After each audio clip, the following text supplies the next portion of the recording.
Okay, so monetary policy. I mean,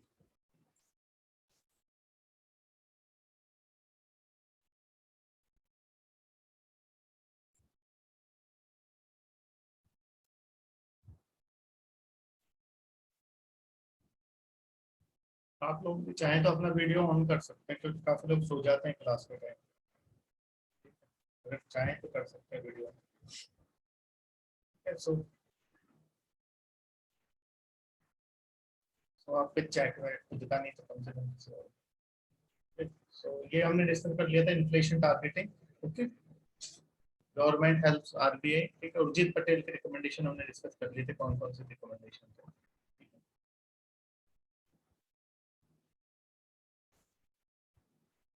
इसमें किसी को कोई डाउट है नहीं, और है तो लास्ट में पूछ लेना। अब देखते हैं monetary policy committee.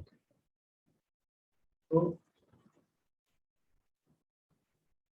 Monetary policy committee ये जो सिस्टम शुरू किया गया है 6 मेंबर वाला। अब आपको कुछ भी चेंज करना है आरबीआई के फंक्शन में तो आपको आरबीआई एक्ट को अमेंड करना पड़ेगा। तो आरबीआई एक्ट 1934, ठीक है, इसको अमेंड किया गया था कब? 2016 में। ठीक है, फाइनेंस एक्ट के थ्रू। ठीक है, फाइनेंस एक्ट में ये प्रोविजन डाला गया। ठीक है, हम डालते हैं फाइनेंस एक्ट में। बजट में आपने पॉलिटिक्स पढ़ा होगा, नहीं तो मैं आपको इकोनॉमी में पढ़ाऊंगा कि फाइनेंस एक्ट में क्या क्या होता है।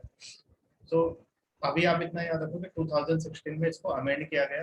किसके लिए? To provide for a statutory and institutionalised framework for MPC. MPC को एक स्टेचुटरी बैकिंग देने के लिए एमपीसी क्या फिक्स करेगी? आपकी monetary policy committee benchmark policy rate, जिसे हम रेपो रेट कहते हैं। ठीक है, required to contain inflation within the specified target level. Specified target level कौन सा है आपका? CPI plus minus 2%।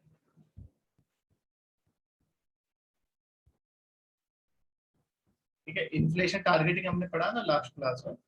तो इन्फ्लेशन टारगेटिंग में ये जो आपकी एमपीसी है, ये पॉलिसी रेट मतलब रेपो रेट। देखो मैंने कहा था जनरली रेपो रेट को ही हम वेरी करते हैं। मेन टूल हमारे पास रेपो रेट है। तो रेपो रेट को यूज करके और इन्फ्लेशन को with in specified target level में रखेगी, यानी सीपीआई प्लस माइनस 2%। अब आपको पता है कमिटी बेस्ड अप्रोच है। तो कमिटी बेस्ड अप्रोच है तो इससे क्या होगा? आपका ट्रांसपेरेंसी आएगी सिस्टम। ठीक है, इतना याद रखिएगा, ट्रांसपेरेंसी आएगी क्योंकि सारे लोग बैठेंगे, डिस्कस करेंगे सारे इश्यूज। ठीक है, सारा का सारा ओपन हो रहा है, कोई भी चीज ओपेक नहीं है। ठीक है,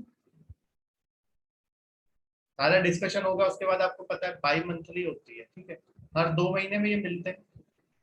बाई मंथली आपकी निकलती है मॉनेटरी पॉलिसी। उसके बाद पब्लिश होता है डिसीजन। आप अगर न्यूज़पेपर पढ़ोगे तो न्यूज़पेपर में क्या होता है? 6 मेंबर का लिखा रहता है। जैसे मान लो रेपो रेट मैंने रेपो रेट आपकी मान लो अभी आज की डेट में मान लो 4% है। जैसे मान लो 4.4% है, और 4.4% है मान लो मैं रेपो रेट आज की डेट में, तो 4% है। ठीक है, 4% है मान लो मैं रेपो रेट कर देता हूँ आपका 3.5%। ठीक है, 4% से मैंने 3.5% कर दिया। अब जब आपका मॉनेटरी पॉलिसी का डिसीजन जो आपका उसका रिव्यू आएगा पेपर में, उसमें लिखा होगा कि 6 में से कितने मेंबर ने इसके सपोर्ट में वोट किया और कितने मेंबर ने अगेंस्ट में वोट किया। हो सकता है 5 लोगों ने इसको सपोर्ट किया कि कम कर देना चाहिए और एक अगेंस्ट करा हो। लेकिन अगर आप मेजोरिटी देखो तो मेजोरिटी विंस, तो 5 के फेवर में जाएगा। तो जब भी आपका मॉनेटरी मान लो मैं सेम रखता हूँ रेपो रेट,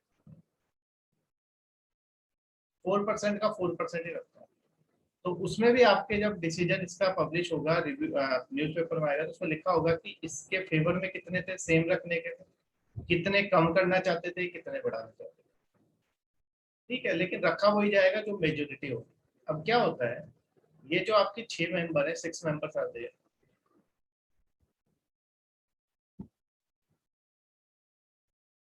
इनमें से कुछ को हॉकिश, कुछ हॉकिश टाइप के। हॉकिश मतलब जो मॉनेटरी पॉलिसी को कैसा रखना चाहते हैं? टाइट रखना चाहते हैं। कुछ डविश और कुछ न्यूट्रल। टेंडेंसी होती है ना लोगों की कि भाई कुछ की टेंडेंसी ऐसी कि वो हमेशा ही चाहते हैं कि मॉनेटरी पॉलिसी थोड़ी सी टाइट रहे, ठीक है, हमेशा वो कोशिश करते हैं कि इन्फ्लेशन को हम बढ़ने ही ना दें। कुछ डविश होते हैं, ठीक है, जो money supply easy money policy रखना चाहते हैं ताकि डिफ्लेशन नहीं आए कभी, और कुछ न्यूट्रल है कि जैसे चल रहा है वैसे चल रहा है।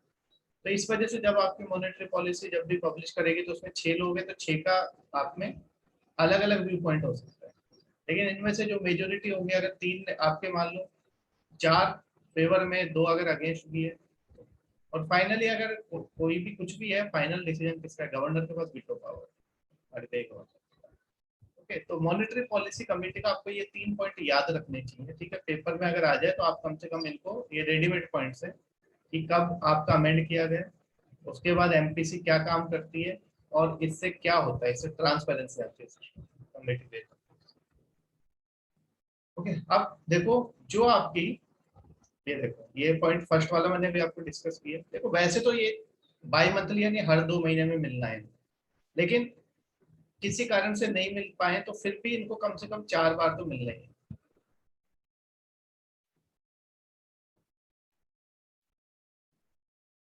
ठीक है, 4 बार मिलना। उसके बाद मॉनेटरी पॉलिसी आपकी पब्लिश होगी, ये देखो लिखा है, after every meeting with each member explaining his opinion, ठीक है, ये ऐसा डाल दो, with each member explaining his opinion. मैंने अभी आपको बताया, पता चलेगा आपको कौन फेवर में था कौन नहीं था। अब मॉनेटरी पॉलिसी के ऑब्जेक्टिव है, ठीक है, तो ऑब्जेक्टिव अगर आप देखोगे तो 4 ऑब्जेक्टिव है, ठीक है, दीज आर 4 ऑब्जेक्टिव, 1 2 3 4। तो अगर आप पहला ऑब्जेक्टिव देखो, बिजनेस साइकिल को स्टेबलाइज करना।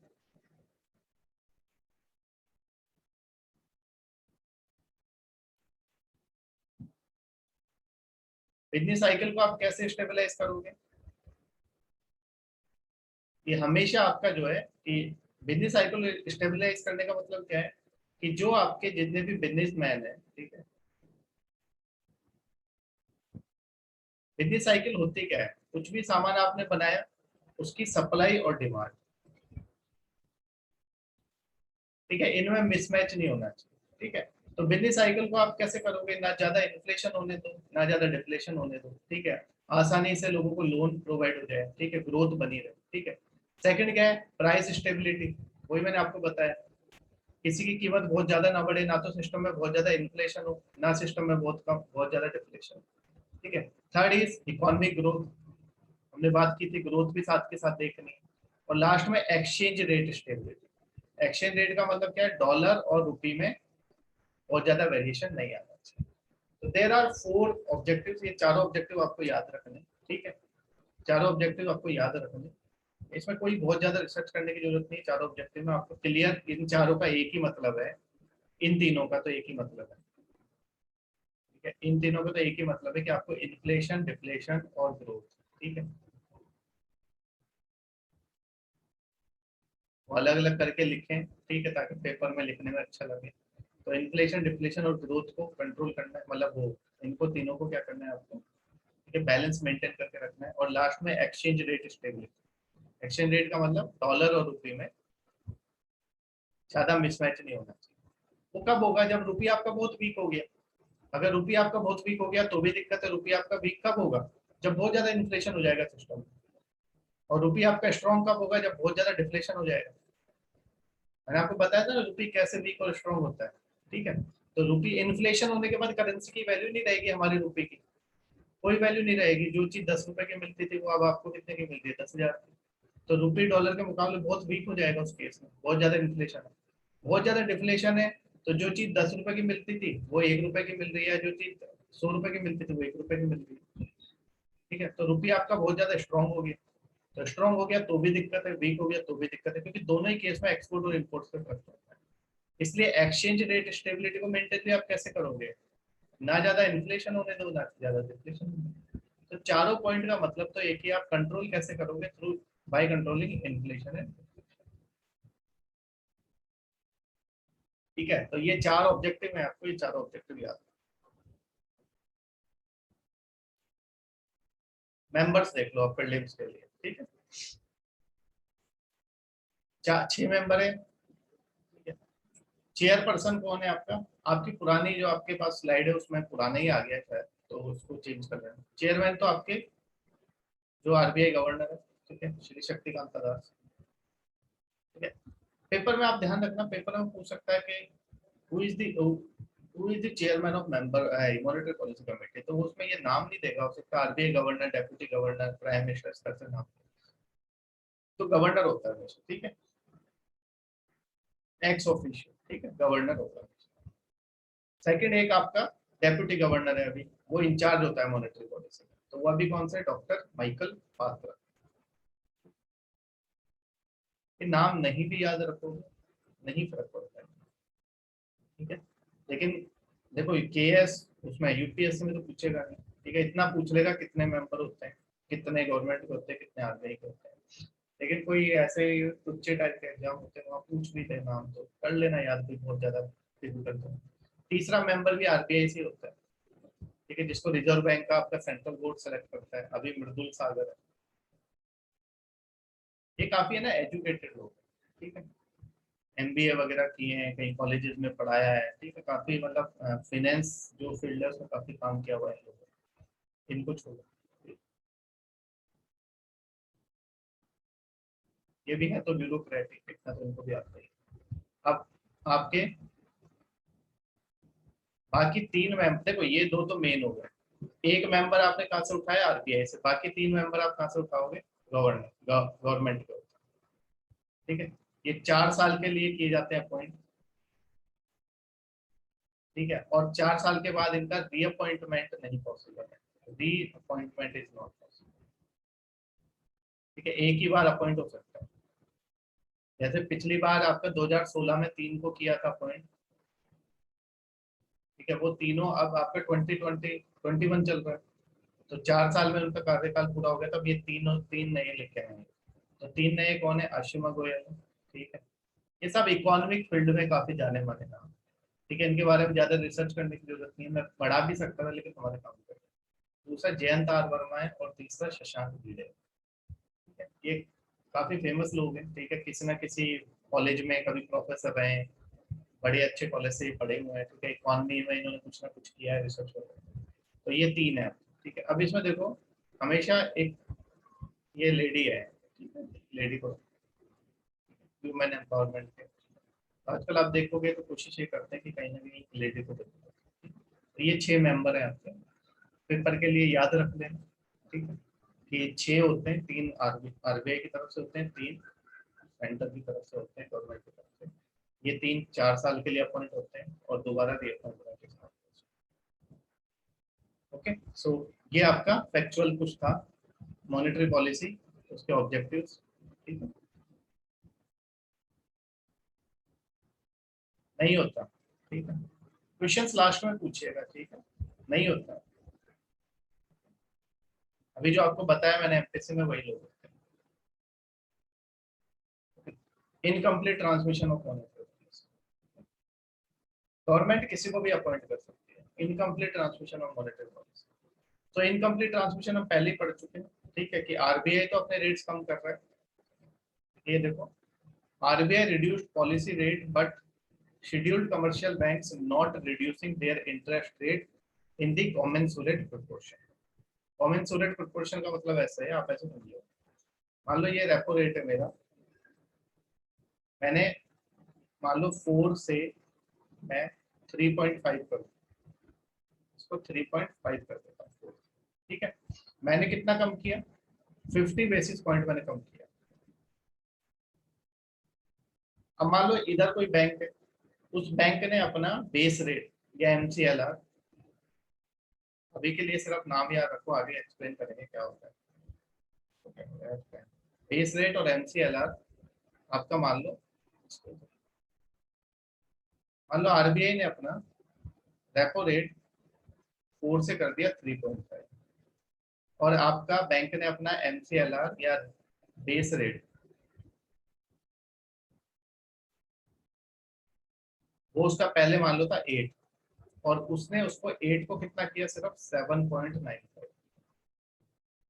तो यहाँ पे आप देख रहे हो सिर्फ कितना किया, 5 बेसिस पॉइंट कम किया, क्योंकि यहाँ पे कितना किया मैंने, 50 बेसिस पॉइंट, यानी इसका सिर्फ 10% इसने रिड्यूस किया। तो आपने देखा कॉमेंसुरेट नहीं, कॉमेंसुरेट मतलब कि इक्वल प्रोपोर्शन में, अगर वो 50 बेसिस पॉइंट कम कर रहा है तो आप भी 50 बेसिस पॉइंट कम करो, लेकिन ऐसा नहीं हो रहा है। यहाँ पे भी ये 7.95 भी इसने कर दिया, बड़ी बात है, नहीं तो कई बार नहीं भी करते।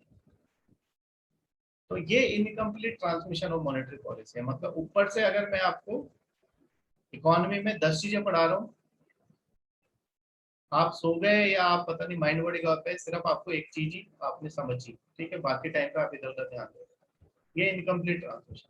मेरी तरफ से कोई दिक्कत नहीं है, क्योंकि आपके मान लो 100 स्टूडेंट है, तो 100 में से 10 तो ऐसे होंगे ना जो ध्यान से सुनते हैं, उनको तो सब समझ आ रहा है, 90 ऐसे हैं जिनको आधा कुछ समझ आ रहा है, कुछ नहीं आ रहा है, कुछ वो इधर उधर घूम आए, ठीक है, बीच में कभी कुछ खाए, तो कहाँ से समझ आएगा।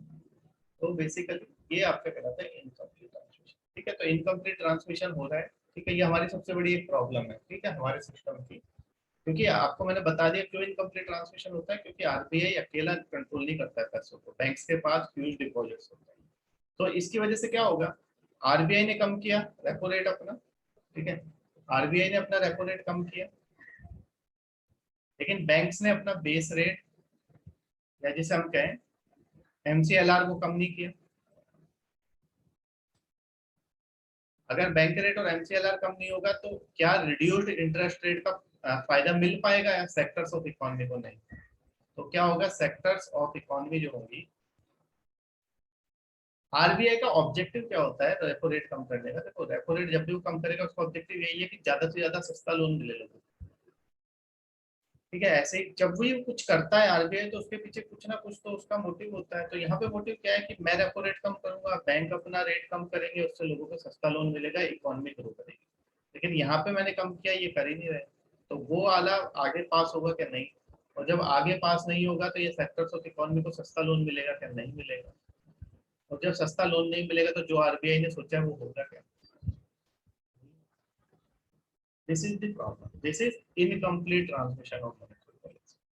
और आरबीआई इसमें ज्यादा कुछ कर नहीं सकता, ठीक है।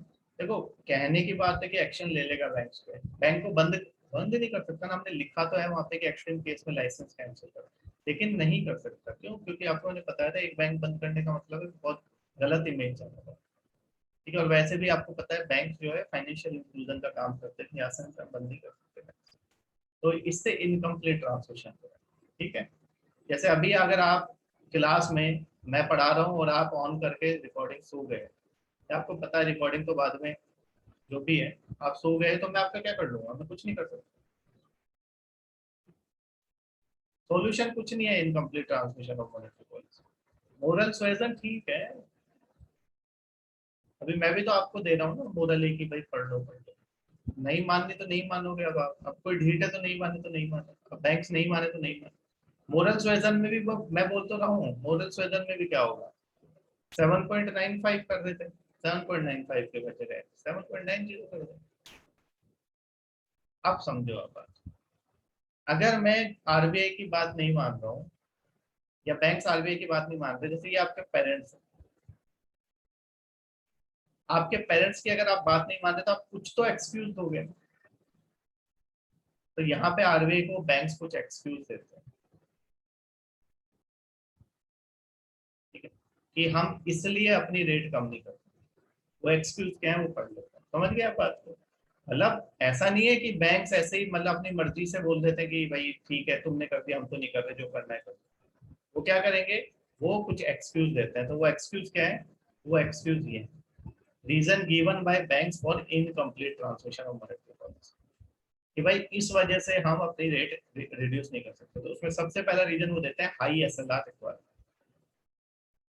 अभी एसएलआर कितना है आपका? 18%। बैंक्स बोलते हैं कि देखो यार इतना सारा पैसा तो आपने हमारा साइड में रखवा दिया, साइड में रखवा दिया ना 18%। तो इतना पैसा जब हम लोन पे नहीं दे सकते तो हमें इंटरेस्ट रेट तो ज्यादा रखना ही पड़ेगा। या तो इसको कम कर दो। तो पहली चीज तो आपको समझ में आ गई, ये पैसा तो क्या है, रिजर्व में, इसको लोन के लिए तो यूज नहीं कर सकते आप।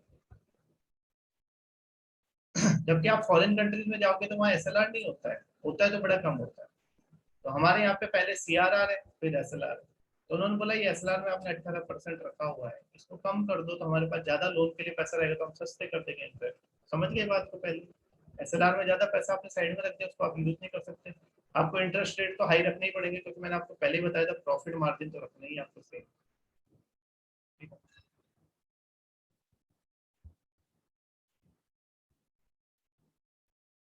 Okay, first thing is clear, SLR बहुत ज्यादा है, बैंक्स बोलते हैं एसएलआर बहुत ज्यादा है।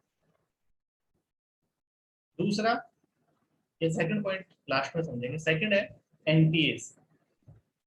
बैंक्स के एनपीएस बहुत ज्यादा बढ़ गए, नॉन परफॉर्मिंग एसेट्स। बहुत सारे लोन आपके एनपीएस बन गए, तो इसलिए बैंक्स क्या डरते हैं लोन देने। ठीक है, लोन देने में ही डरते हैं। इस कारण से वो किसमें इन्वेस्ट करते थे, गवर्नमेंट सिक्योरिटीज। उनको डर लगता है कहीं पे भी लोन देंगे अब ज्यादा तो एनपीएस बन जाएंगे। तो दूसरा ये भी कारण है एनपीएस। ठीक है, मैंने आपको बोला था ना पहले भी, आरबीआई बोलता है कि यार एनपीएस बन गए तो उससे आप डरोगे तो कैसे लोन मिले।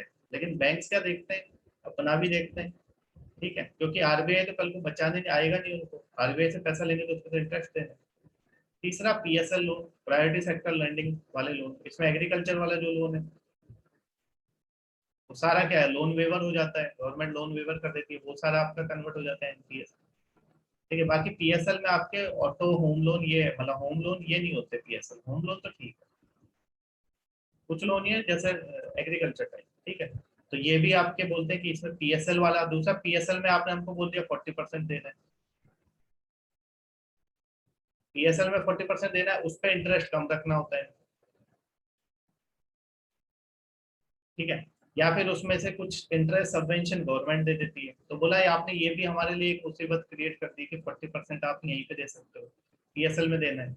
कोई पैसा अगर हमने बिजनेसमैन को दिया तो हम ज्यादा कमाते हैं। ठीक है, फिर बाकी सेक्टर्स को हम सस्ते में दे सकते थे। अभी आपने हमें यह बांध दिया कि 40% आपको इन्हीं सेक्टर्स को देना है। साथ में सबसे बड़ी प्रॉब्लम हमारी है डबल फाइनेंशियल रिप्रेशन। क्या है डबल फाइनेंशियल रिप्रेशन?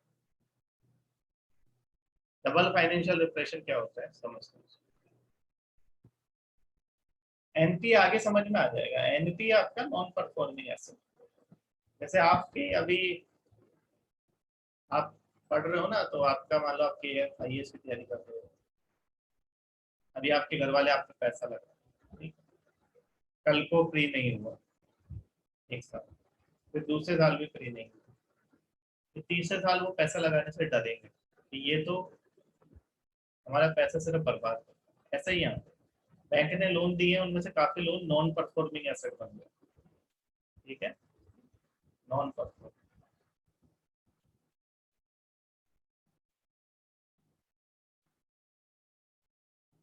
मतलब वो पैसा वापस नहीं आया।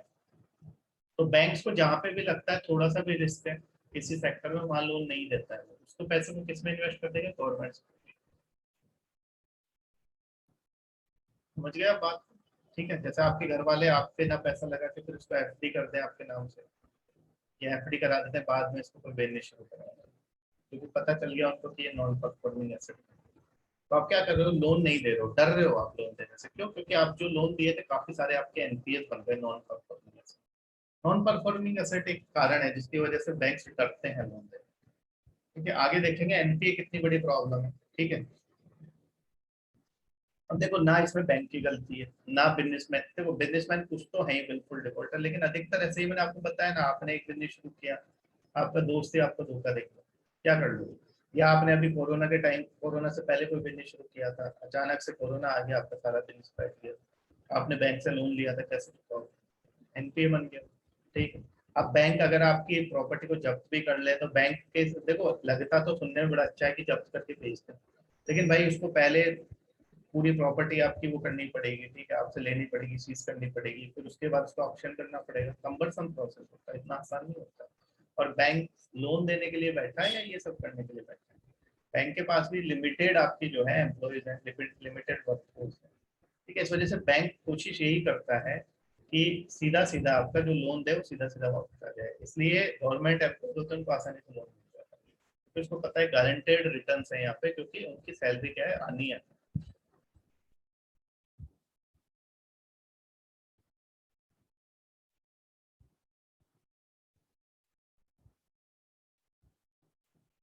और पीएसएल लोन्स में भी प्रॉब्लम है, प्रायोरिटी सेक्टर लैंडिंग के लोन्स। ठीक है, इसको हटा रहा हूँ मैं, स्क्रीनशॉट ले लूंगा।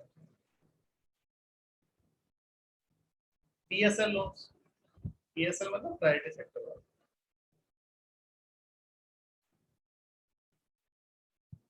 पहला तो उसमें आपने क्या फिक्स कर दिया कि 40% इन सेक्टर को देना, और वो भी आप एक फिक्स इंटरेस्ट रेट पे देते हो। जैसे अगर एग्रीकल्चर को दिया मान लो 7% पे दिया, ठीक है, एजुकेशन का अलग है, हाउसिंग का अलग है। अभी यही 40% अगर मैंने किसी बिजनेसमैन को दिया होता है, तो बिजनेसमैन से मैं 12% 15% ले सकता था इंटरेस्ट। वो 12-15% उससे ले सकता था। जब मेरा प्रॉफिट मार्जिन कंप्लीट हो जाता तो मैं आगे के लोन और सस्ते बेच देता।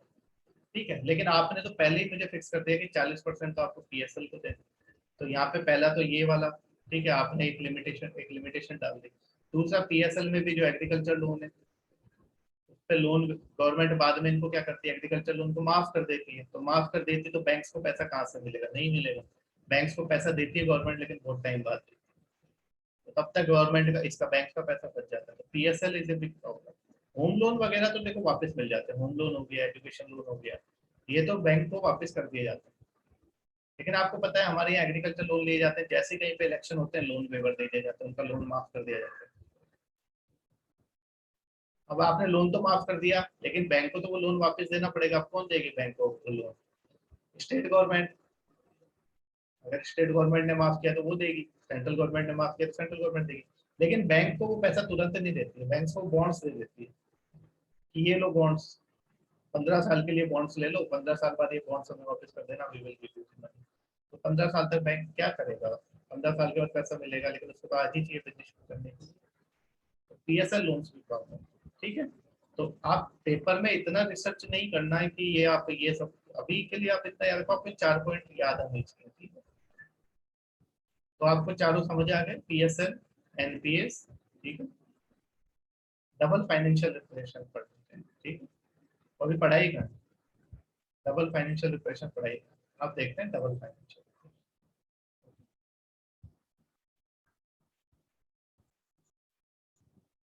डबल फाइनेंशियल रिप्रेजेंटेशन ऐसे है, मान लो आप में से किसी की शादी हो गई, there is a boy, ठीक है, कुछ भी नाम हो सकता है, मान लो एक्स, लड़का मान, इधर उसकी वाइफ है,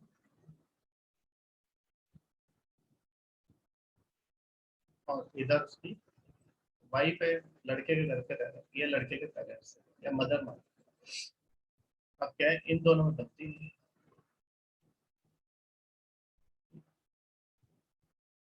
तो लड़का आएगा, वाइफ मदर के लिए उसको बोलेगी, मदर वाइफ के लिए उसको बोलेगी। यानी इस लड़के का दोनों तरफ से शोषण हो रहा है, वाइफ की भी इसको सुननी पड़ रही है, ठीक है, और मदर की भी। रेडमी और मिस्टर रेडमी, ठीक है, अपने नाम से क्लास में आओ, बाहर निकाल देंगे भैया, नाम से क्लास में एंटर। वाइफ मदर दोनों तरफ से इसका, इसको कहते हैं रिप्रेशन, दोनों तरफ से इसको दबाया जाता है। ऐसे बैंक्स के साथ होगा। बैंक्स के साथ कैसे होगा? Double financial repression, double financial repression, double financial repression, दो दो तरफ से हो रहा है। एक तो आपका एसेट की तरफ से, और दूसरा लाइबिलिटी की तरफ से।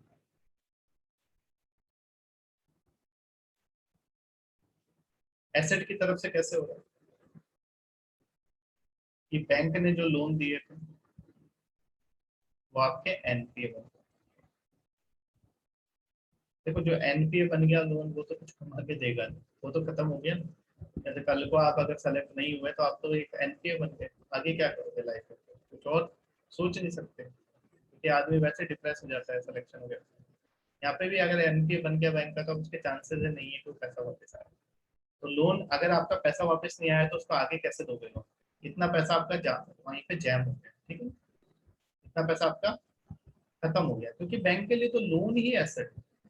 अगर वो पैसा दिया वो वापस आता रहेगा इंटरेस्ट और प्रिंसिपल, तो बैंक आगे आगे किसी और को देगा। जैसे मान लो ये किसी एक को लोन बनती, किसी एक पर्सन को दिया L1 को, ये वापस इस पे प्रिंसिपल देगा और इंटरेस्ट भी देगा।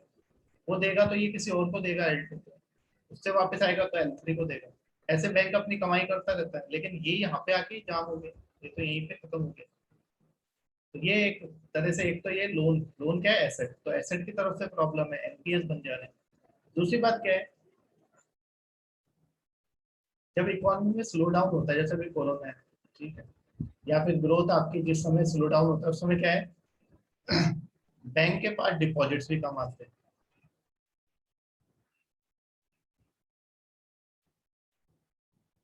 डिपॉजिट्स किस फॉर्म में, जैसे आज की डेट में आप देख लो, तो आज की डेट में लोगों ने पैसा अपने पास रखा हुआ है, बैंक में भी नहीं जमा करा रहे, ठीक है। तो डिपॉजिट्स में कौन कौन से डिपॉजिट्स होते हैं आपके, डिमांड डिपॉजिट और दूसरे टाइम डिपॉजिट, ठीक है।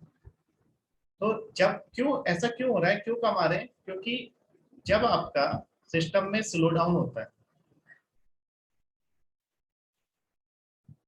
जब भी सिस्टम में स्लो डाउन होगा तो क्या होगा, लोगों के पास जॉब्स नहीं रहेगी, अनएम्प्लॉयमेंट रहेगा, जॉब्स नहीं रहेंगे तो लोगों के पास पैसे नहीं रहेंगे, और पैसे नहीं रहेंगे तो क्या होगा, वो क्या, उनके पास पैसे नहीं है तो बैंक में क्या जमा कराएंगे।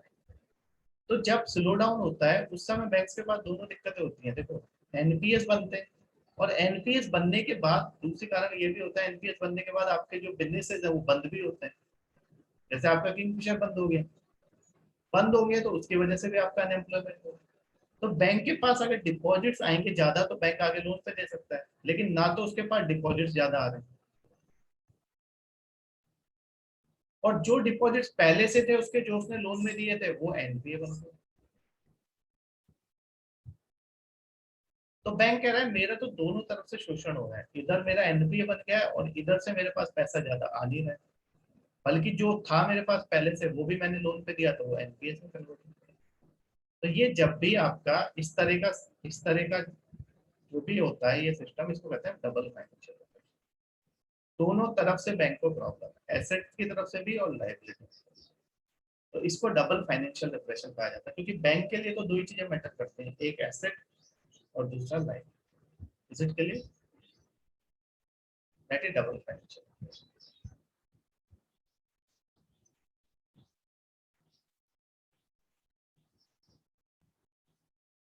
लायबिलिटी, भाई लायबिलिटी मतलब जो आपके डिमांड डिपॉजिट्स और टाइम डिपॉजिट्स होते हैं, मैं पहले एक्सप्लेन कर चुका हूँ लायबिलिटीज को डिटेल में, ठीक है, आप पहले वाला रिकॉर्डेड लेक्चर देख लो, ठीक है। तो लायबिलिटीज मतलब जो आप पे, जिस पे आपको पे, देखो सीधी सी बात है ना, मैंने आपको पहले भी एक्सप्लेन किया है, बैंक दो चीजों पे काम करता है, बैंक आपसे आपका पैसा लेगा, ठीक है, bank will take your money, ठीक है, आपसे लेगा, यहाँ पे पब्लिक, पब्लिक में सब आते हैं, देखो अंबानी अडानी वो भी पब्लिक। बैंक आपसे पैसा लेगा, फिर वो पैसा जो आएगा यहाँ पे उसको रख के तो वो बैठेगा नहीं, क्योंकि आपको भी इंटरेस्ट पे करना है उसमें, तो रख के बैठेगा नहीं, उस पैसे को वो आगे घुमाएगा, आगे घुमाएगा किसमें, लोन में।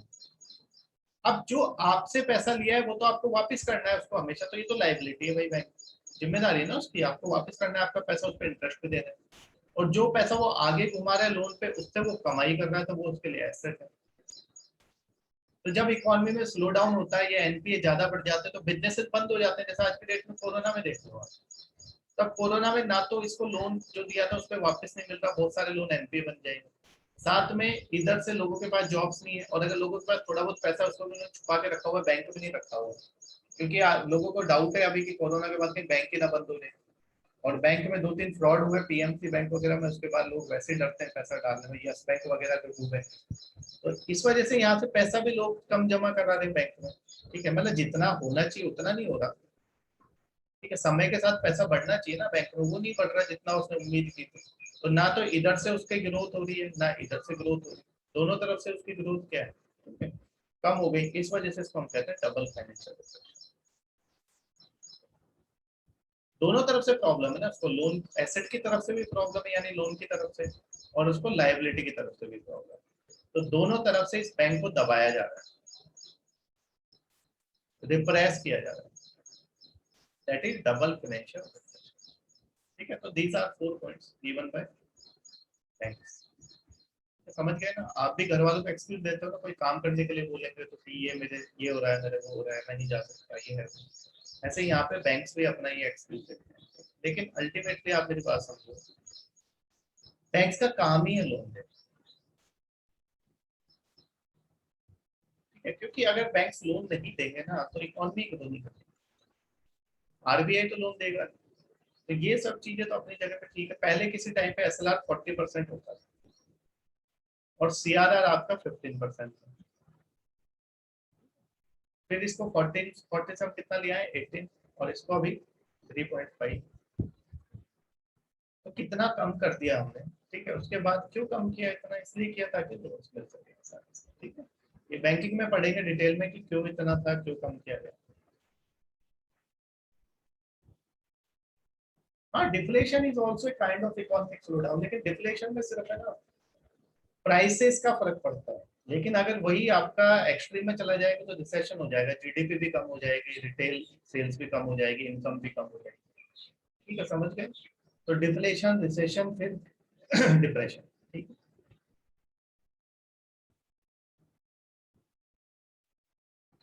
सो ये हमारा मॉनेटरी पॉलिसी को खत्म करता है, इसी के साथ हमारा मॉनेटरी पॉलिसी।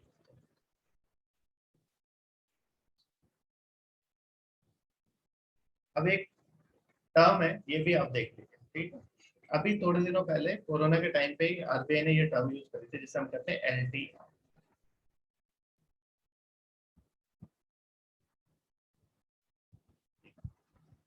न्यूज में रहती है, ठीक है? आप अगर पीटी 365 पढ़ोगे या कोई भी पढ़ोगे तो वहां पे दे रखी होगी, ठीक है? LTR, long term repo operation. LTR is long term repo operation, full form नहीं लिखिएगा इसमें, हाँ लिख लो, LTR is long term repo operation.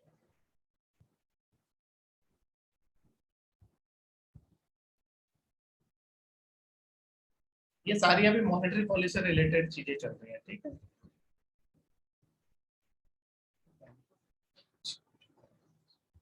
LTR is long term repo operation,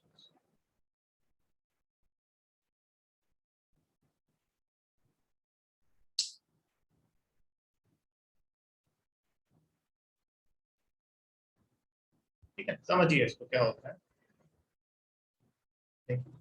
basically जो हमारा एलएएफ है, एलएएफ आपने पढ़ा, एलएएफ मैंने आपको बता दिया, रेपो रेट और रिवर्स रेपो रेट को दोनों को मिला के क्या बोलते हैं? हम एलएएफ बोलते हैं।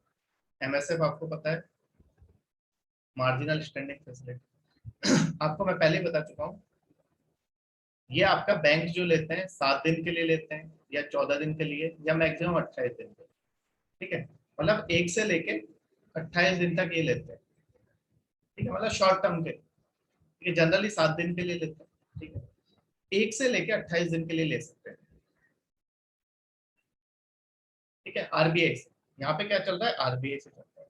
अभी हमने सिर्फ आरबीआई और बैंक्स की बात कर रहे हैं, मैंने आपको बोला ना आपके पेरेंट्स और आपकी बात कर रहे हैं, ठीक है? पेरेंट्स है और आप उनके सन या डॉटर। आगे हम देखेंगे कि आपस में भी तो आप लेन देन करते हो ना, बहन भाई से पैसा लेती है, भाई भाई से पैसा लेता है, वो हम देखेंगे कि बैंक भी आपस में एक दूसरे से लेन देन करते हैं, ठीक है? कि भाई आरबीआई इसके के पास क्यों जाए, अगर अचानक से जरूरत है तो आपस में बैंक से ले लो किसी से, ठीक है? तो वो हम आगे देखेंगे, उनको कॉल मनी, नोटिस मनी और टर्म मनी कहते हैं, तो वो अभी पिक्चर में बाद में आएंगे। अभी के लिए आप समझो एलटीआरओ और एलएएफ और एमएसएफ, एलएएफ हमने पढ़ लिया, एमएसएफ हमने पढ़ लिया, ये शॉर्ट टर्म के लिए होते हैं दोनों।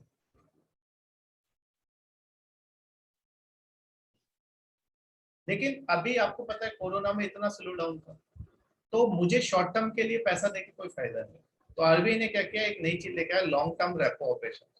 इसमें आरबीआई ने सिस्टम में लिक्विडिटी बढ़ाने के लिए, ठीक है, बहुत पैसा डाला, 1 लाख करोड़ के आसपास डाला।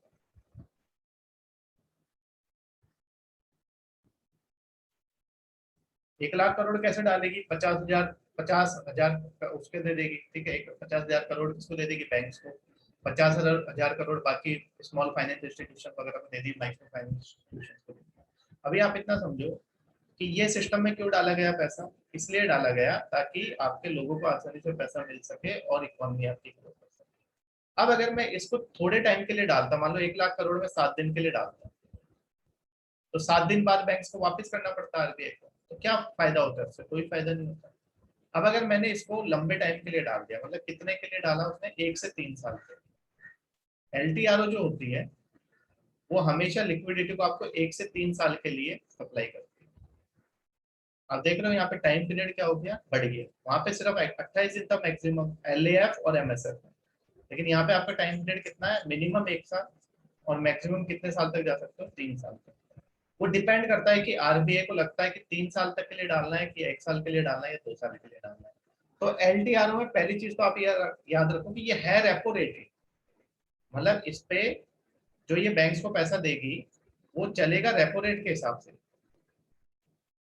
इंटरेस्ट भी उन्हीं से उतना उतना ही लेने वाली है, ठीक है, लेकिन लंबे टाइम के लिए उनको पैसा दिया, ठीक है, समझ गए आप बात को? इसलिए इसको लॉन्ग टर्म बोलते हैं। लॉन्ग टर्म मतलब लंबे टर्म के लिए आपने पैसा दिया। अब इससे फायदा क्या होने वाला है, इसको आप बैंक रेट नहीं बोल सकते। क्यों नहीं बोल सकते बैंक रेट? क्योंकि बैंक रेट में कोलेटरल नहीं होता, यहाँ पे कोलेटरल है, रेपो रेट है, गवर्नमेंट सिक्योरिटीज सब। अब इससे फायदा क्या होगा, देखो, पहला तो बैंकिंग सिस्टम को पैसा मिल जाएगा। अभी तो 1 लाख करोड़ डाला था, जितना भी डालती है, ठीक है, उसमें आप ये वाली लाइन हटा लेना भले से, ये वाली, ठीक है, ₹5 1 लाख करोड़। अब आगे कितना डालेगी पता नहीं है, तो तब तो 1 लाख करोड़ डाला तो उससे बढ़ गया, ठीक है, तो इससे लिक्विडिटी पहले तो एनहांस हो जाती है। सेकंड क्या है, अब आपके पास पैसा आ गया, ठीक है, बैंक के पास पैसा आ गया, तो बैंक आगे क्या करेगा, लोन को सस्ते देगा। तो बैंक क्या करेगा, शॉर्ट टर्म इंटरेस्ट रेट जो है वो कम कर देगा बैंक। बैंक जो लोन दे रहा है वो सारे लोन क्या हो जाएंगे आपके, सस्ते हो जाएंगे। और साथ में क्या हो जाएगा, लोग किस में इन्वेस्ट करेंगे, कॉर्पोरेट बॉन्ड्स, या बैंक इन्वेस्ट करेंगे कॉर्पोरेट बॉन्ड्स। होता क्या है, कॉर्पोरेट बॉन्ड्स क्या होते हैं, देखो, अगर मुझे पैसा चाहिए, मान लो मैं एक बिजनेसमैन, ठीक है, आई एम ए बिजनेसमैन,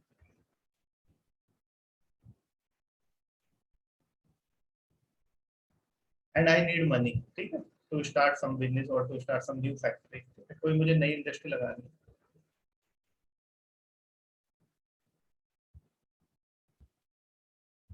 ठीक है, I need money from, now I have two options, either I take a loan from bank,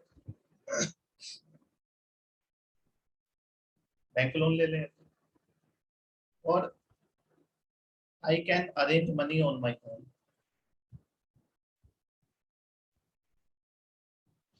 या तो मैं बैंक से लोन ले लूँ या मैं खुद का पैसा अरेंज कर लूँ। अब खुद के पास मेरा इतना पैसा तो आएगा नहीं, ठीक है, मान लो मुझे इंडस्ट्री शुरू करने के लिए 500 करोड़ चाहिए, नाउ, ठीक है, I can take bank loan, ठीक है, लेकिन मैं बैंक लोन नहीं लेना चाहता, तो मैं क्या करूँगा, मैं अपने बॉन्ड इशू कर दूंगा, कॉर्पोरेट बॉन्ड करते हैं।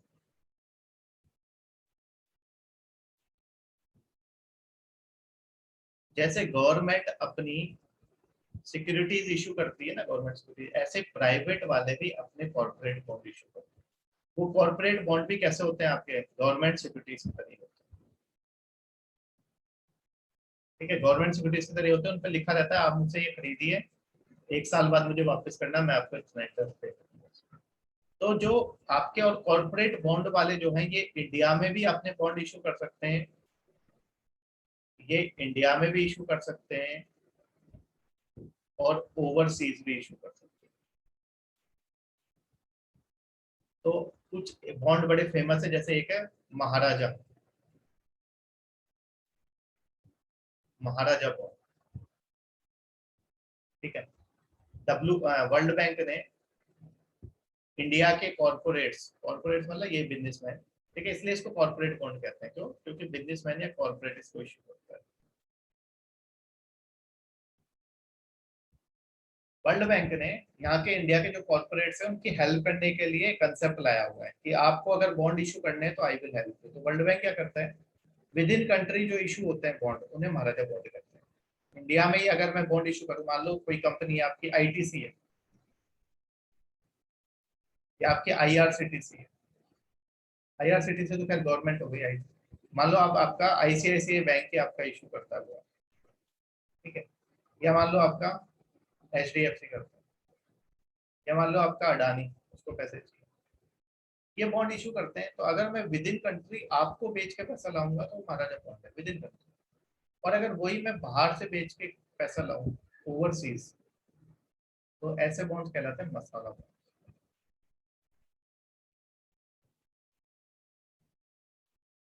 ठीक है, ये हम पढ़ेंगे जब हम टाइप्स ऑफ बॉन्ड्स पढ़ेंगे। अभी के लिए आप इतना ध्यान रखो कि कॉर्पोरेट वाले बॉन्ड इशू कर सकते हैं, जैसे गवर्नमेंट सिक्योरिटीज इशू करती है, तो वो पैसा बाहर से ला सकते हैं। ठीक है, अब लोगों के पास पैसा होगा, बैंक के पास पैसा होगा, तो लोगों के पास पैसा होगा तो लोग इनमें भी इन्वेस्ट कर सकते हैं। क्यों इन्वेस्ट कर सकते हैं? क्योंकि इन पे इंटरेस्ट अच्छा होता है, इन पे गवर्नमेंट सिक्योरिटीज से ज्यादा इंटरेस्ट होता है। अब उससे फायदा क्या होगा? लोग, ये कॉर्पोरेट बॉन्ड इसने इशू किया, मैंने खरीदा, आपने खरीदा, लोगों ने खरीदा, ठीक है, उससे इसके पास पैसा आ गया, इसको बैंक के पास जाने की जरूरत नहीं पड़ी। ठीक है, अब बैंक क्या करेगा? बैंक वही पैसा जो ये मांगता बैंक से, वही पैसा बैंक क्या अदर सेक्टर्स को दे सकता है, जिनके पास कॉर्पोरेट बॉन्ड इशू नहीं कर सकते। जैसे मान लो अब एग्रीकल्चर वाले तो इशू कर नहीं सकते, छोटे इंडस्ट्रीज वाले इशू नहीं कर सकते, एजुकेशन वाला कहाँ से इशू करेगा, हाउसिंग के लिए चाहिए वो नहीं कर सकता, तो MSME से वो कहाँ से बॉन्ड इशू करेगी? वो नहीं कर सकती MSME bond issue. Bond issue वही कंपनी करेगी जिसका मार्केट में कुछ नाम है, जिसकी डिमांड है। कल को मान लो मैं इशू कर दूं बॉन्ड, कौन खरीदेगा? Nobody knows. लेकिन अडानी करेगा, खरीदेंगे, क्योंकि सबको पता है अडानी अब आगे बढ़ता हुआ एक वो है, मतलब बिजनेस है, आगे जाके इसके शेयर्स मार्केट में बॉन्ड्स की वैल्यू बढ़ेगी। ओके, तो बॉन्ड्स आपके अलग होते हैं, शेयर्स अलग होते हैं। शेयर्स आपके शेयर मार्केट में लिस्टेड होते हैं, उनपे आपका जो रिटर्न होता है वो चेंज होता रहता है। बॉन्ड्स आपके फिक्स्ड इंस्ट्रूमेंट है, इन पे रिटर्न फिक्स है। तो कोई भी जो कंपनी होती है वो या तो शेयर्स इशू करके पैसा ला सकती है या फिर बॉन्ड इशू करके पैसा ला सकती है। ठीक है, और ये खुद डायरेक्ट जाके मार्केट में नहीं बेचेगी, इसके बीच में आपके फाइनेंस जो होते हैं वो एक्सपर्ट्स होते हैं, वो सब करते हैं। ठीक है,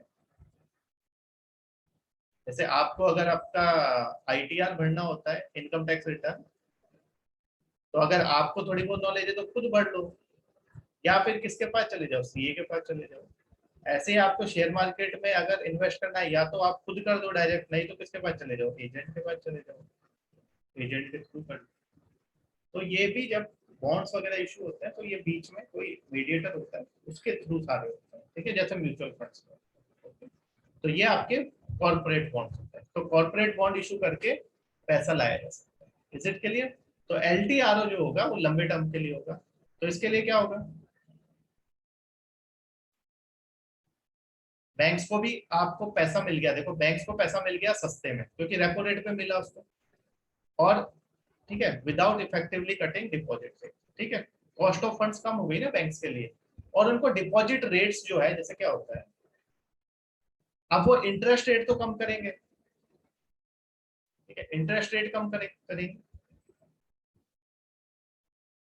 इंटरेस्ट रेट कम करेंगे ना, उनके पास पैसा आ गया। ये हम पहला पॉइंट देखा हमने।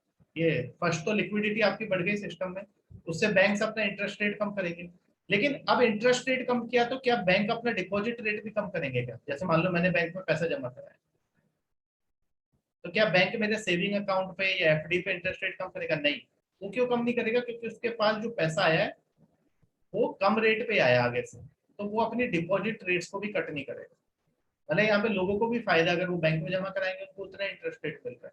ठीक है, और लास्ट में बैंक्स को, अगर बैंक्स ने सोचा होगा कि हम अपनी इंटरेस्ट रेट कम करेंगे, तो अब आराम से वो उस इंटरेस्ट रेट को कम कर सकते हैं। क्यों? क्योंकि उनके पास बहुत सारा पैसा है। तो अल्टीमेटली LTRO का जो ऑब्जेक्टिव है, अगर इन चारों को आप एक में समराइज करो एक लाइन में, तो वो यही है कि बैंक से बहुत पैसा आ गया तो इंटरेस्ट रेट कम हो जाएगा, इंटरेस्ट रेट कम हो जाएगा, आगे लोन लोगों को आसानी से मिलेगा, लोन आसानी से मिलेगा तो ग्रोथ बढ़ेगी। ये ऑब्जेक्टिव था। लेकिन RBI को भी ये नहीं पता था कि सेकंड वेव आ जाएगी कोरोना। ठीक है, हमने भी नहीं सोचा था कि सेकंड वेव आ जाएगी कोरोना की। तो इसलिए LTRO में जो पैसा है, तो RBI इस तरीके से लिक्विडिटी इंजेक्ट करता रहता है सिस्टम। LAF और MSF की एक तरीका नहीं है। अब देखो LTRO में लॉन्ग टर्म के लिए उसने इन्वेस्ट वो इंजेक्ट कर दी लिक्विडिटी 1 लाख करोड़, क्यों? क्योंकि उसको पता है कि कंडीशन सही नहीं होने वाली है काफी टाइम तक। मैं अगर इनको 7 दिन के लिए पैसा दूंगा, 7 दिन में थोड़ी ना कोरोना सही होने वाला है, या 7 दिन में थोड़ी ना सारे बिजनेसेस अपने आप वापस से रिजुविनेट करते हैं, नहीं, इट विल टेक टाइम। जैसे कई बार आपके घर वाले आपको बोलते हैं ना, तो 3 साल ले ले, तो 4 साल ले ले, लेकिन कुछ बन के नहीं, क्योंकि उनको भी पता है कि ये 1 साल में तो नहीं कर पाएगा, तो इसको जितना टाइम चाहिए उतना टाइम दो। ठीक है, क्लियर।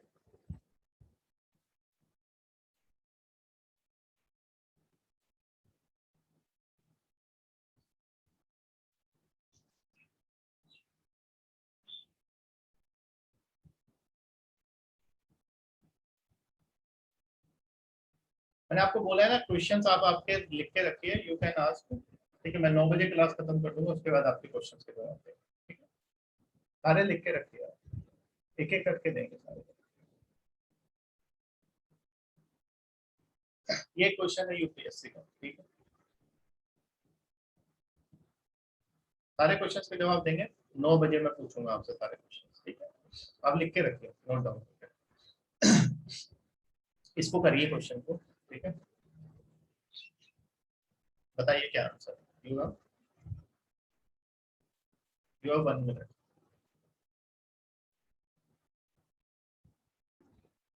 अभी तक क्या हो रहा था, अभी तक आरबीआई और बैंक्स का चल रहा था। ठीक है, आप बैंक्स टू बैंक्स चले, बैंक्स भी आपस में एक दूसरे से पैसा लेते हैं। ठीक है, तो आप वो सारे का ना, वो सारे पैसे जो लेते हैं उनका डेज के बेसिस पे, कि कितने दिन के लिए लिया, उसके बेसिस पे ये नाम है। ये सारा क्या है, मैंने एक बैंक से लिया, मान लो ये एसबीआई है, एसबीआई ने मान लो आपका पंजाब बैंक से, पंजाब नेशनल बैंक से पैसा लिया, पीएनबी से, या पीएनबी ने एसबीआई से लिया, कुछ भी है, किसी बैंक ने दूसरे बैंक से पैसा लिया। अब वो पैसे कितने दिन के लिए लेता है, उसके बेसिस पे हम इन टर्म्स को अलग अलग नाम से जानते हैं। है सारी चीजें एक ही, बैंक ने बैंक से पैसा लिया। ठीक है, तो अगर आपके एक दिन के लिए होते हैं, ठीक है, अगर आपका एक दिन के लिए होता है, मतलब एक दिन तक, एक दिन के लिए आपने लिया बैंक ने किसी, तो उसे कहते हैं कॉल मनी। ठीक है, या मनी एट कॉल। जब बहुत इमरजेंसी होती है तो ओवरनाइट, ठीक है, ओवरनाइट बेसिस पे लेता है, ये देखो ओवरनाइट। ठीक है, वो एक दिन के लिए अगर आपने बैंक से लिया, मान लो आपका सीआरआर का मेंटेन नहीं हो रहा है, आपका एसएलआर मेंटेन नहीं हो रहा है, आपके पास पैसा कम पड़ रहा है, तो आपने उससे बोला कि एक दिन के लिए दे दे, मैं वापस कर दूंगा अगले दिन, मेरे पास डिपॉजिट्स आ जाएंगे, कहीं और से पैसा आ रहा है। कई बार आपको जरूरत पड़ती है, आप नहीं बोलते हो अपने दोस्त को, यार एक दिन के लिए दे दे, कल वापस कर दूंगा। ठीक है, कई बार आप पैसे भूल आते हो, बोलते हो यार आज दे दे, ब्रेकफास्ट करना है, कुछ खरीदना है, कल वापस कर दूंगा। तो एक दिन के लिए अगर आपने लिया तो वो कॉल मनी, मतलब एक बैंक दूसरे बैंक से एक दिन के लिए लेता है तो वो कॉल मनी, समझ गए। और अगर 2 से 14 दिन के लिए, 2 to 14 days, ये देखो, अगर 2 से 14 दिन तक लेता है, 14 डेज तक, 2 to 14 days, then that is notice.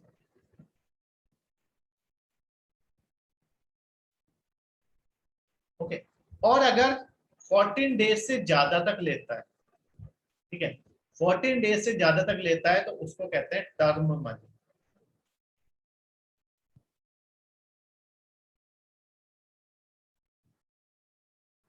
समझ गया बात। तो अभी तक ऐसा नहीं था कि सिर्फ और सिर्फ आपका बैंक और आरबीआई करते हैं, ठीक है, बैंक से बैंक भी पैसा लेता है। इवन आपका ये बैंक्स देखो, बैंक से एक दूसरे से पैसा लेते हैं, प्राइमरी डीलर्स भी ले सकते हैं, ठीक है, डेवलपमेंट फाइनेंस इंस्टीट्यूशन भी ले सकते हैं, इंश्योरेंस कंपनीज भी लेती है, म्यूचुअल फंड्स भी लेती है। तो ये क्या होता है, ये एक तरह का मनी मार्केट है, आप ऐसे समझो। इस मनी मार्केट में बहुत सारे प्लेयर्स हैं। ठीक है, इस मनी मार्केट में आपका आरबीआई भी है, इस मनी मार्केट में आपके बैंक्स भी हैं, इस मनी मार्केट में आपके इंश्योरेंस कंपनीज भी है, प्राइमरी डीलर्स भी हैं, इस मनी मार्केट में आपके म्यूचुअल फंड्स भी हैं। कल को मान लो किसी बैंक को जरूरत पड़ रही है पैसों की, और दूसरा बैंक उसे नहीं दे रहा, तो वो किसी और से ले सकता है, म्यूचुअल फंड वाले से ले सकता है, प्राइमरी डीलर से ले सकता है, इंश्योरेंस कंपनी से ले सकता है। मतलब आरबीआई के अलावा ये आपस में भी एक दूसरे से डील करते हैं, जैसे आप नहीं करते हो अपने दोस्तों से डील। ठीक है, अगर आपके घर वाले नहीं दे रहे पैसे, तो आप अपने भाई से ले सकते हो, बहन से ले सकते हो, दोस्त से ले सकते हो। ठीक है, तो इस तरह से जब आप एक दिन के लिए लेते हो, आपको सिर्फ इतना याद रखना है, इसमें ये प्रीलिम्स के लिए इंपॉर्टेंट है, मेंस में कोई नहीं पूछेगा ये। प्रीलिम्स के लिए इतना याद रखना है, कॉल मनी क्या होती है, जब एक दिन के लिए ली जाए, नोटिस मनी 2 से 14 दिन के लिए, 2 to 14 डेज नोटिस मनी। और अगर आपका 14 डेज से ज्यादा के लिए लिया जा रहा है दैट इज टर्म मनी। और यहाँ पे आरबीआई से नहीं लिया जा रहा है, ठीक है, यहाँ पे किससे लिया जा रहा है, बैंक्स आपस में एक दूसरे से, मतलब आरबीआई के अलावा जो बाकी के फाइनेंशियल इंस्टीट्यूशन है वो एक दूसरे से कर रहे हैं, ठीक है, एक दूसरे से पैसों का लेन देन होता है। और वो क्यों होता है, मेरा सीआरआर मेंटेन नहीं हुआ, या मेरा एसएलआर मेंटेन नहीं हुआ, या मान लो मुझे इमरजेंसी में पैसों की जरूरत पड़े किसी भी कारण से, तो उस केस में बैंक से एक दूसरे से पैसा ले लेते हैं, एक दिन के लिए, 2 से 14 दिन के लिए, या 14 दिन से ज्यादा के लिए, ठीक है।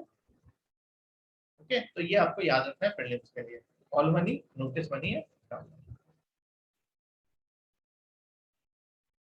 नाउ लोन्स एंड एडवांसेस, ठीक है, अभी आपको ध्यान हो तो अभी हमने क्वेश्चन देखा था, उसमें एक टर्म थी एडवांसेस, ठीक है, दूसरा डिपॉजिट्स था, तीसरा आपका इन्वेस्टमेंट था, और चौथा मनी एट कॉल। देखो आप ऑप्शन देखो तो ये देखो,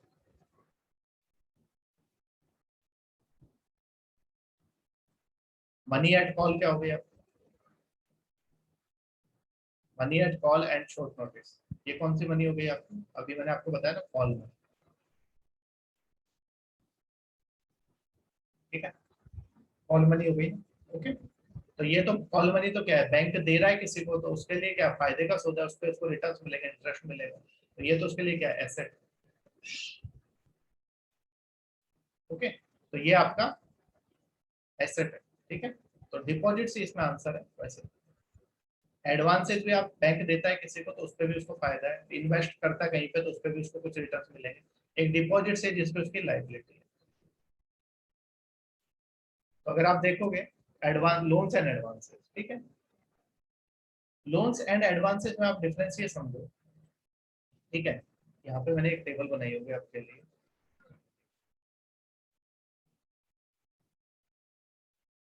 ऐसा होता है लोन के लिए क्या होता है, जैसे आपको नीरव मोदी याद है, नीरव मोदी का किसी बैंक में अकाउंट, बैंक का नाम नहीं लेते हैं क्यों बदनाम करना है, ठीक है, किसी बैंक में अकाउंट है। अब क्या होता है, जो बड़े बिजनेसमैन होते हैं ना उनके अकाउंट होते हैं तो उनको एक फैसिलिटी दी जाती है जिसे कहते हैं क्रेडिट फैसिलिटी, क्रेडिट, यानी कि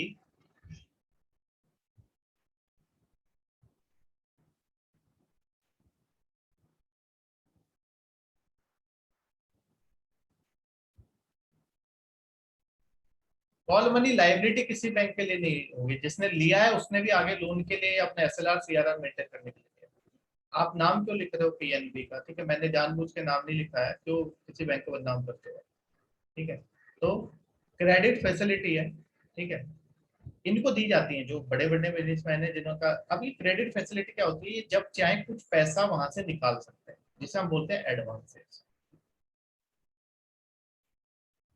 मतलब इसके लिए इनको कोई पेपर वर्क वगैरह करने की जरूरत नहीं होती। लोन में तो क्या है, आपको बड़ा पेपर वर्क होता है, पहले आप क्या करो, लोन में जाओ, अगर आपको होम लोन चाहिए या इंडस्ट्री के लिए लोन चाहिए तो बैंक वाले देखेंगे सारे पेपर्स, फिर आके चेक करेंगे, वैल्यूएशन करेंगे, फिर आपको लोन दिया जाएगा। लेकिन एडवांसेस में क्या है, ये जब चाहे उस क्रेडिट फैसिलिटी को यूज कर सकते हैं, लेकिन उस क्रेडिट फैसिलिटी का मतलब ये नहीं है कि भाई आपका, आप उसको ऐसे यूज कर लोगे, उसके बदले कुछ ना कुछ कोलेट्रल रखा होता है,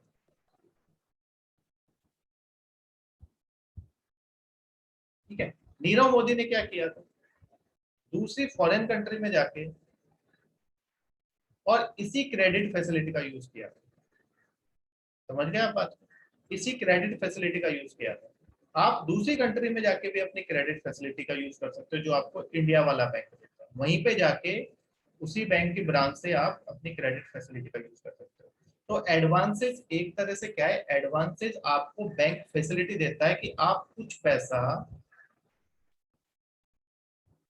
कभी भी जब आपको इमरजेंसी है आप कहीं से भी उसको निकाल के यूज कर सकते हो, लेकिन लोन्स में ऐसा नहीं, पैसा ये भी आपको वापस करना है, पैसा ये भी आपको वापस करना है, लेकिन लोन्स में क्या है, लोन्स में आपका एक तरह से फॉर्मेलिटी बहुत सारी होती है, जबकि यहाँ पे कोई फॉर्मेलिटी, ठीक है। तो अब आप देख लो ये दोनों में मेजर डिफरेंस है, लोन्स एंड एडवांसेस, ठीक है, तो ये कुछ डिफरेंसेस देखते हैं। ओके, अगर आप डेफिनेशन देखोगे,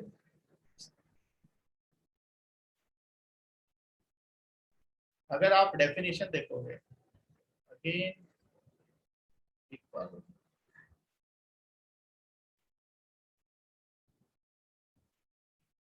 आपसे पेपर में कोई कभी मेंस में नहीं पूछेगा कि क्या डिफरेंस होता है, लेकिन अभी मैंने आपको क्वेश्चन आया तो क्वेश्चन की वजह से ये वैसे आपको खुद पढ़ना चाहिए चीज। ठीक है, ये हमारे सिलेबस में मतलब ऐसे मेंशन नहीं है, लेकिन यूपीएससी कई बार आउट ऑफ सिलेबस पूछ लेता, तो लोन्स एंड एडवांसेस कोई ऐसा कोई टॉपिक नहीं कि आप खुद से नहीं समझ सकते। ठीक है, फिर भी आप देख लो, पहला आप देखो, तो पहला यही है कि अगर किसी को आप स्पेसिफिक पर्पस के लिए पैसा देते हो तो उसको लोन कहते हैं। जैसे मकान के लिए दे दिया, ठीक है, या इंडस्ट्री खोलने के लिए दे दिया, एजुकेशन के लिए दे दिया। जबकि अगर बैंक किसी को उसकी शॉर्ट टर्म रिक्वायरमेंट फुलफिल करने के लिए पैसा देता है, शॉर्ट टर्म रिक्वायरमेंट, जैसे नीरव मोदी को वहां पे पैसे की जरूरत थी, तो शॉर्ट टर्म रिक्वायरमेंट फुलफिल करने के लिए देता है तो उसको एडवांस है। ठीक है, दोनों में डिफरेंस क्या है, ये स्पेसिफिक के लिए दिया जाता है, ये short term requirement. Short term requirement में भी इस पैसे का वो कुछ भी कर सकता है, ऐसा नहीं है वो घर ही खरीदेगा। जबकि यहाँ पे आपको लोन एक स्पेसिफिक पर्पस के लिए मिलेगा, होम लोन है तो होम लोन के लिए मिलेगा, ऑटो लोन है तो ऑटो लोन के लिए मिलेगा। लेकिन ये जो पैसा मेरे को एडवांसेस में मिल रहा है, मैं इसी को किसी भी चीज के लिए यूज कर सकता हूँ। ठीक है, अगला पॉइंट, जो लोन है वो एक आपका डेट है, आपको पता है, कर्जा है, कर्जा ही है ना, क्रेडिट। जबकि एडवांसेस आपके क्या है, क्रेडिट फैसिलिटी है ना, क्रेडिट फैसिलिटी, आपको किसी कोलेटरल के बदले वो दिया गया है। ठीक है तो दोनों ही, देखो ये भी पैसा आपको वापस करना है, ये भी वापस करना है, लेकिन इसको टेक्निकल टर्म्स में डेट बोलते हैं क्योंकि वो आपका कर्जा है। ठीक है, इसको टेक्निकल टर्म्स में हम क्रेडिट फैसिलिटी बोलते हैं। ठीक है, लोन्स जो होते हैं वो लंबे टाइम के लिए प्रोवाइड होते हैं। जैसे मैंने होम लोन लिया 20 साल के लिए, 20 ईयर्स, या फिर मान लो मैंने एजुकेशन लोन लिया 2 ईयर्स के लिए, या मैंने कोई लोन 1 साल के लिए भी ले सकता हूँ। ठीक है, उससे कम नहीं, मतलब 1 साल तक होता है, मिनिमम ड्यूरेशन आपका इतना होता है। जबकि एडवांसेज बहुत शॉर्ट टर्म के लिए होता है,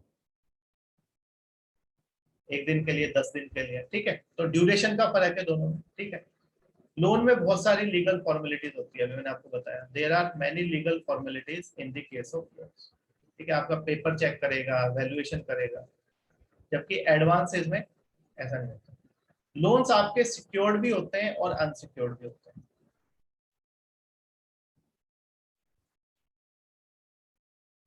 सिक्योर्ड और अनसिक्योर्ड का मतलब क्या है, कोलेटरल वाले भी होते हैं और बिना कोलेटरल वाले भी होते हैं। एक एग्जांपल तो आरबीआई का ही है, हम जो बैंक रेट वाला है। ठीक है, बैंक रेट वाला जो मिलता है वो कैसा होता है, अनसिक्योर्ड होता है, लेकिन जो एडवांसेज होंगे वो हमेशा सिक्योर्ड होंगे। ठीक है, हमेशा सिक्योर्ड होंगे एडवांसेज। जैसे मान लो कोई बैंक है, मैंने वहां पे गोल्ड रखा हुआ है, गोल्ड कितने का रखा हुआ है, मैंने 1 करोड़ का। अब मैंने 1 करोड़ का गोल्ड रखा हुआ है वहां पे, तो मैं इस एडवांसेज वाली फैसिलिटी का यूज कर सकता हूँ कभी भी। मैं उस एडवांसेज में क्या है, कहीं पे भी मुझे जरूरत है तो मैं 1 करोड़, मान लो बैंक कह देता है कि आपने 1 करोड़ का रखा हुआ है तो आप 80 लाख तक यूज कर सकते हो, तो मैं कहीं पे भी जाके 80 लाख निकाल सकता हूँ। लेकिन वो 80 लाख में क्यों निकाल रहा हूँ, क्योंकि मैंने बैंक के पास अपना गोल्ड रखा हुआ है 1 करोड़। ये जो एडवांसेज होते हैं ये हमेशा सिक्योर्ड होते हैं, कभी अनसिक्योर्ड नहीं होंगे जो एडवांसेज होते हैं। ठीक है, अब अगर आप, ये इसका फिर समराइज, ठीक है, आपको समझ आया। लोन्स और एडवांसेस में, लोन्स लॉन्ग टर्म के लिए होते हैं, एडवांसेस आपके शॉर्ट टर्म के लिए होती है। ये डेट होता है, ये क्रेडिट फैसिलिटी होती है, इसमें बहुत सारी फॉर्मेलिटीज होती है, इसमें कोई फॉर्मेलिटी नहीं होती है। ये सिक्योर्ड अनसिक्योर्ड दोनों होता है, ये सिर्फ आपका सिक्योर्ड होता है। ठीक है, इतना बहुत है प्रीलिम्स के लिए, इतना डिटेल में कोई नहीं जाएगा। अब ये वाला लास्ट पॉइंट देखो, तो ये इनका समरी है। Now it is clear that loans and advances are two different terms. Loans are the source of long-term finance, while the advances are granted by the banks to meet short-term financial requirements. ठीक है, short term के लिए they are repayable within 1 year. देखो 1 year, 1 साल से कम है, जबकि loans आपके 1 साल या उससे ज्यादा होते हैं। Interest is charge on both as well as both are repayable either in lump sum और instalment on demand. Clear? Okay, तो लोन्स एंड एडवांसेस डिफरेंस आपको थोड़ा बहुत पता होना चाहिए पेपर के लिए, इससे ज्यादा डिटेल में नहीं पूछेगा, यूपीएससी भी नहीं पूछेगा ना, आपको कोई और बाकी का पेपर में पूछेगा। ठीक है। Now this is one practice question, इसको करिए आप। I am giving you one